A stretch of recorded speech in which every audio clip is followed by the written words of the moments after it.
प्यारे दोस्तों, अगर आप भी रोमांटिक कहानी सुनने के शौकीन हैं तो आप इस चैनल को सब्सक्राइब कर लीजिए। तो आइए शुरू करते हैं। आखिरी मुलाकात, एक रोमांटिक कहानी। ये लव स्टोरी है सुरेश और शिवानी की, जिसका जन्म एक ऐसे गांव में हुआ था जिस गांव में आज भी वहां के लोग जाति प्रथा से बाहर नहीं निकले हैं। लेकिन उसी गांव में सुरेश नाम का लड़का रहता था जो जाति से दलित समाज का था। वह अपना घर चलाने के लिए बच्चों को ट्यूशन पढ़ाया करता था।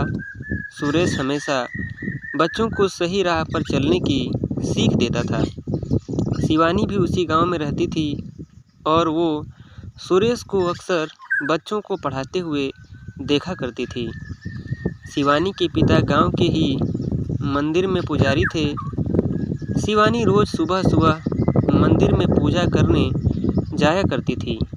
सुरेश भी मंदिर के रास्ते से ही बच्चों को पढ़ाने जाया करता था। अक्सर दोनों एक दूसरे को देखकर नजरें झुका लिया करते थे। सुरेश गांव के बच्चों को एक बरगद के पेड़ के नीचे पढ़ाया करता था। कभी कभी शिवानी भी उस जगह आ जाती थी। सुरेश शिवानी को मना भी करता था कि तुम यहाँ पे मत आया करो, अगर तुम्हारे पिताजी ने देख लिया तो बहुत बड़ी समस्या खड़ी हो जाएगी। गांव में अक्सर जाति धर्म के कारण बहसबाजी हुआ करती थी और सुरेश इन लड़ाई झगड़ों से दूर रहता था। सुरेश शिवानी को बचपन से जानता था और वह ये जानता था कि शिवानी बहुत जिद्दी है। सुरेश के मना करने के बाद भी शिवानी उस बरगद के पेड़ के पास आ जाया करती थी। एक दिन गांव के एक व्यक्ति ने शिवानी को सुरेश से बात करते हुए देख लिया। फिर उसने ये सारी बात शिवानी के पिताजी को बता दिया। पिता ने अगले दिन शिवानी से कहा, तुम जल्दी से तैयार हो जाओ, तुम्हें देखने के लिए लड़के वाले आ रहे हैं। यह बात सुनकर शिवानी हैरान थी कि अचानक से उसके पिता ने यह निर्णय कैसे ले लिया।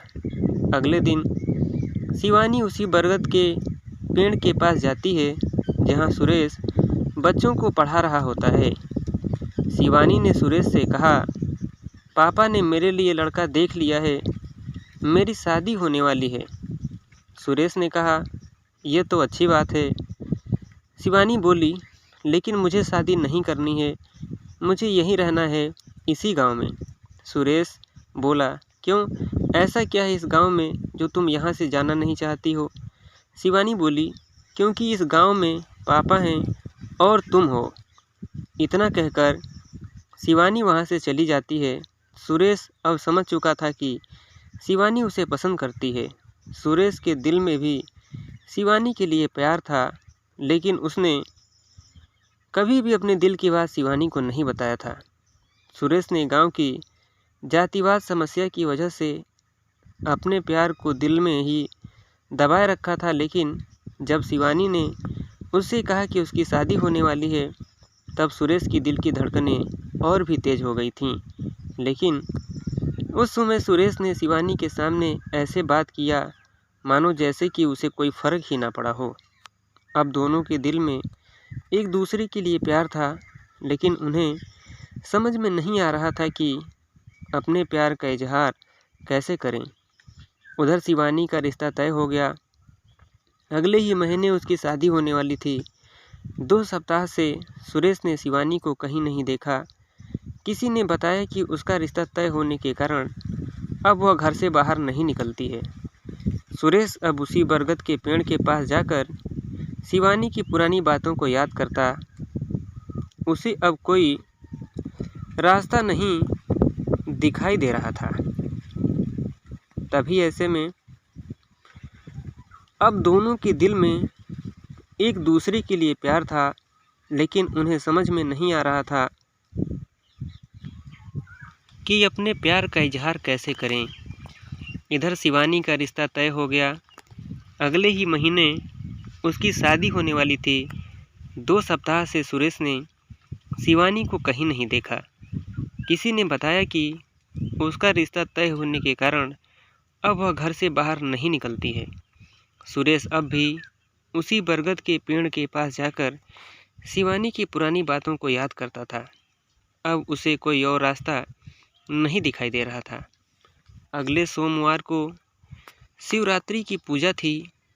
सुरेश सुबह से ही मंदिर के पास खड़ा था। उसे उम्मीद था कि शिवानी मंदिर जरूर आएगी और कुछ देर बाद शिवानी मंदिर आती है। सुरेश तुरंत मंदिर की गेट के पास जाकर खड़ा हो जाता है। शिवानी की नज़र सुरेश पे पड़ती है। वह सुरेश को देखकर मायूस हो जाती है। जब शिवानी पूजा करके मंदिर से बाहर निकलती है तब सुरेश उससे मिलने का इशारा करता है। दोपहर के समय उसी बरगद के पेड़ के पास दोनों मिलते हैं। शिवानी की नज़रें सुरेश को ही देख रही होती हैं। सुरेश नज़रें नीचे करके कहता है, शिवानी, जब तुम मेरे पास रहती थी तब मुझे कुछ फ़र्क नहीं पड़ता था और ना ही मुझे कुछ महसूस होता था, लेकिन आज जब तुम दूर जा रही हो तो पता नहीं मुझे अजीब सी बेचैनी हो रही है। ऐसा लग रहा है मानो मेरे जीवन का कोई कीमती चीज़ मुझसे दूर हो रहा है। ऐसा लगता है कि मुझे तुमसे प्यार हो गया है। अब मुझे समझ में नहीं आ रहा है कि मैं क्या करूं। सारी बातें सुनकर शिवानी की आंखों में आंसू आ गए। उसने कहा, सुरेश, अब तुम ही बताओ कि मैं क्या करूं। मैं भी तुम्हें बहुत चाहती हूं, लेकिन कभी तुमने बताया ही नहीं।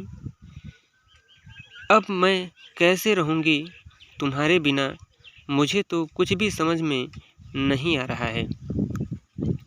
अंत में सुरेश ने शिवानी से कहा कि चलो हम दोनों यहाँ से कहीं दूर भाग कर शादी कर लेते हैं। लेकिन शिवानी ने सुरेश को मना कर दिया, क्योंकि शिवानी को अपने पिता की इज्जत और गांव में उनकी मान सम्मान दिखने लगी और वो ऐसा कोई कदम नहीं उठाना चाहती थी जिसकी वजह से उसके पिता का सिर झुके। शिवानी ने सुरेश से कहा कि अगर मैं इस गांव से भागी तो मेरे पिता का क्या होगा, वह तो किसी से नज़र नहीं मिला पाएंगे, इसलिए मैं भागकर शादी नहीं कर सकती। कुछ समय तक सुरेश ने भी सोचा और उसे भी शिवानी की बात सही लगी। तो अब आखिर में दोनों के पास बिछड़ने के अलावा और कोई दूसरा रास्ता नहीं था। दोनों ने जी भर के एक दूसरे को देखा और अंत में दोनों ने एक दूसरे को गले लगाया और हमेशा के लिए एक दूसरे से जुदा हो गए। दोस्तों, यह कहानी कैसी लगी कमेंट के माध्यम से ज़रूर बताइएगा और ऐसे ही कहानी को सुनने के लिए प्यारे दोस्तों हमारे इस चैनल को अति शीघ्र ही सब्सक्राइब कर लीजिए। वीडियो देखने के लिए धन्यवाद।